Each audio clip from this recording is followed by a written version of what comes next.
नमस्कार, आदाब, सत श्री अकाल। मैं कुमार सौरभ आप सभी का हार्दिक अभिनंदन करता हूं, स्वागत करता हूं। मित्रों, जैसा कि आपको ज्ञात है कि हमारा एसपीटी करंट अफेयर्स का ऑब्जेक्टिव टाइप का सीरीज चल रहा है। इसमें यह चौथे नंबर का सीरीज है। आइए देखते हैं क्या है। हमारा पहला प्रश्न देखिए है कि 1 अप्रैल को भारत के किस राज्य ने अपना 90वां स्थापना दिवस मनाया?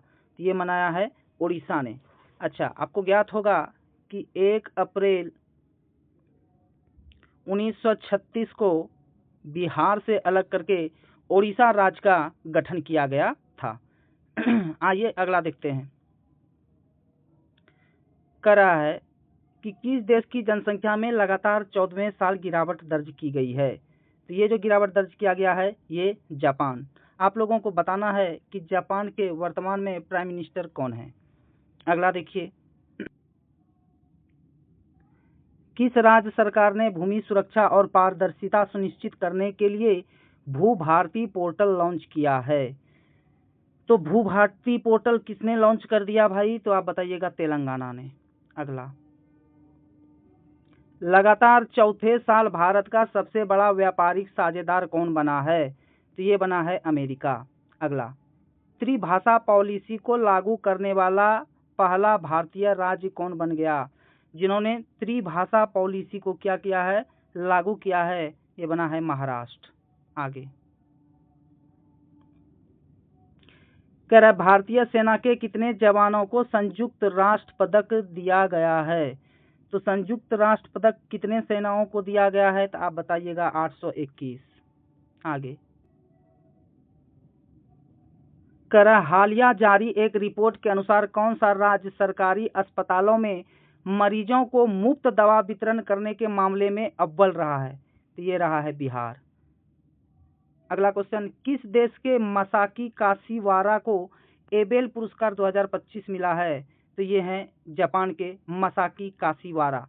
ये किस क्षेत्र में दिया जाता है भैया? तो ये मैथमेटिक्स के क्षेत्र में, गणित के क्षेत्र में दिया जाता है। आगे बढ़ते हैं।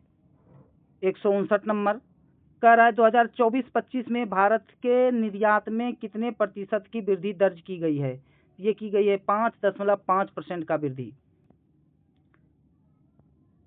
देश का पहला पूर्ण डिजिटल साक्षर राज्य कौन बना है?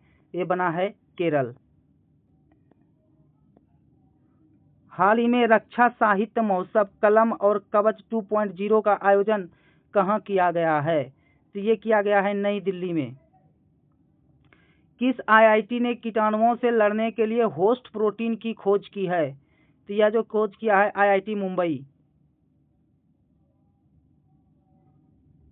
आगे कह रहा, किस राज्य के मुख्यमंत्री ने ई सेहत ऐप का शुभारंभ किया है?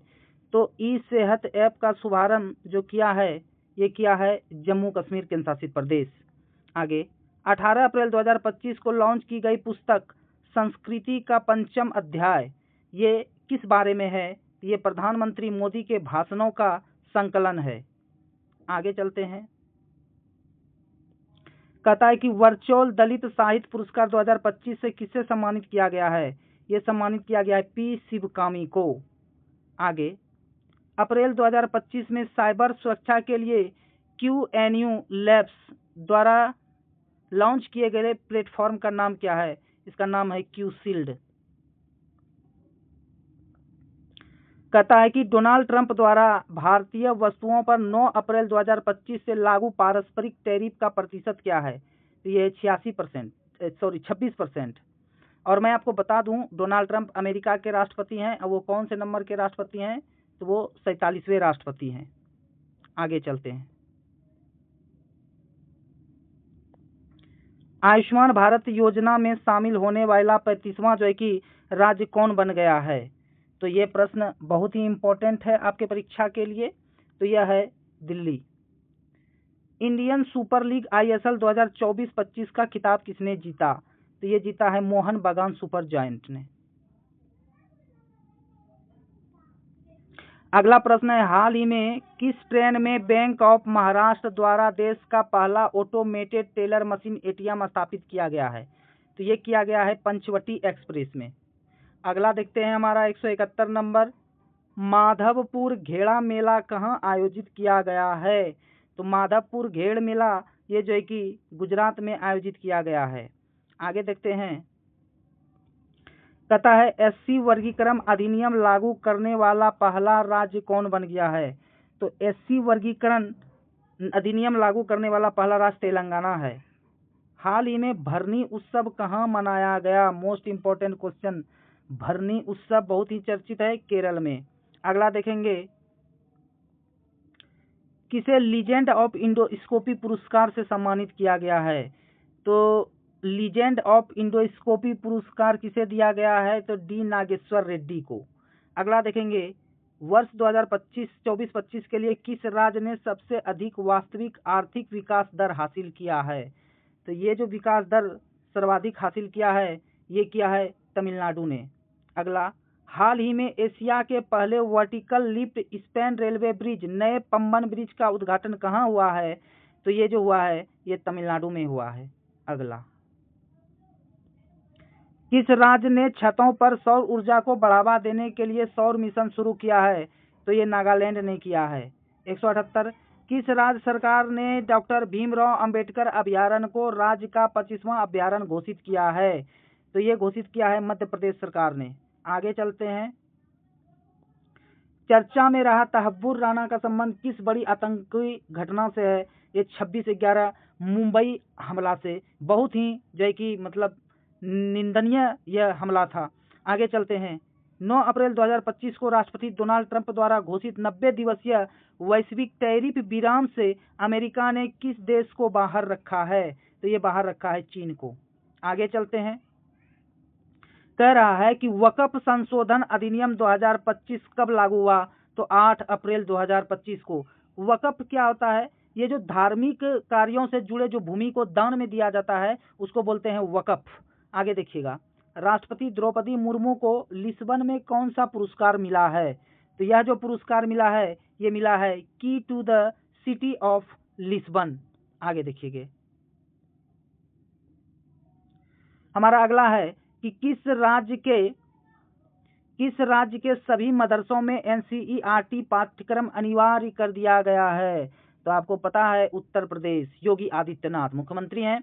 आगे देखेंगे, श्रीलंका द्वारा पीएम मोदी को दिए गए सर्वोच्च नागरिक पुरस्कार का नाम क्या है। तो यह है मित्र विभूषण।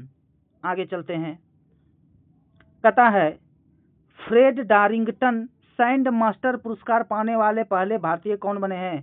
तो ये बने हैं सुदर्शन पटनायक। आपको ज्ञात होगा कि इन्होंने बालू पे जो है कि विभिन्न प्रकार की आकृतियां और चित्र बनाए थे, बनाते रहते हैं, सोशल मीडिया पर भी आते रहता है। किस राज्य सरकार ने अपने जीरो पॉवर्टी मिशन का नाम डॉक्टर भीमराव अंबेडकर के नाम पे रखने की घोषणा की है। तो यह किया है उत्तर प्रदेश सरकार ने। आगे चलते हैं,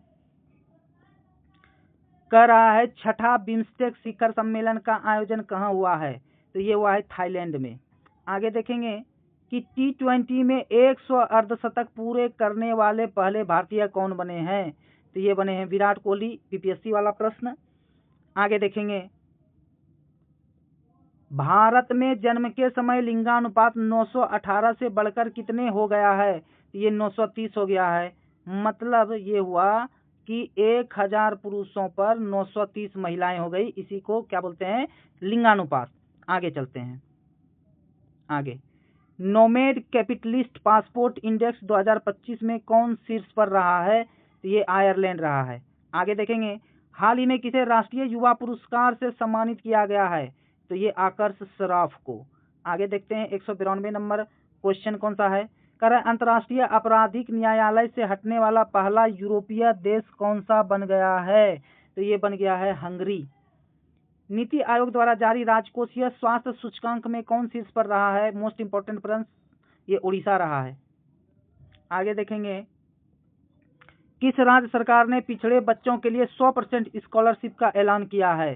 तो यह जो ऐलान किया है, ये किया है हरियाणा सरकार ने। आप लोग हमें बताइएगा हरियाणा के मुख्यमंत्री कौन है वर्तमान में। आगे चलते हैं, कहता है कि दिग्गज अभिनेता मनोज कुमार का वास्तविक नाम क्या है। तो आपको बताना है कि मनोज कुमार जो एक बहुत ही दिग्गज अभिनेता रहे हुए हैं, इनका नाम क्या है। इनका नाम है हरि कृष्ण गिरी गोस्वामी। आगे चलते हैं, रेलवे स्टेशन पर सौर ऊर्जा स्थापित करने वाला कौन सा राज्य जो कि शीर्ष पर रहा है। तो आपको बताना है ये कहिएगा राजस्थान। आगे चलते हैं। केंद्र सरकार ने देश भर में कितने एकलव्य मॉडल आवासीय विद्यालय खोलने का लक्ष्य रखा है? तो ये रखा है 728। आगे चलते हैं। कहता है लोकसभा में वक्फ संशोधन अधिनियम विधेयक 2025 कब पारित हुआ था? ये 2 अप्रैल 2025 को पारित हुआ था। एकदम याद रखिएगा, 2 अप्रैल 2025। आगे चलते हैं। कह रहा है कि नेटवर्क तत्परता सूचकांक में भारत कौन से स्थान पे रहा है? तो नेटवर्क तत्परता सूचकांक में भारत कौन से स्थान पे रहा है? तो ये 36वें स्थान पे रहा है। और आज का अंतिम प्रश्न है, और फिर इसके बाद अगला वीडियो में देखेंगे हम लोग 200 नंबर। और आज का अंतिम प्रश्न है, फीफा महिला विश्व कप 2025 की मेजबानी कौन सा देश करेगा? तो ये करेगा यूनाइटेड किंगडम, यूके यानी कि ब्रिटेन। बात समझ में आ गया? तो यह आज का अंतिम प्रश्न था। आप लोगों को अगर अच्छा लगा हो तो लाइक कर दीजिएगा, दोस्तों के साथ में शेयर कर दीजिएगा और हमारे चैनल को सब्सक्राइब कर लीजिएगा। मिलते हैं नेक्स्ट वीडियो में, तब तक के लिए जय हिंद, जय भारत।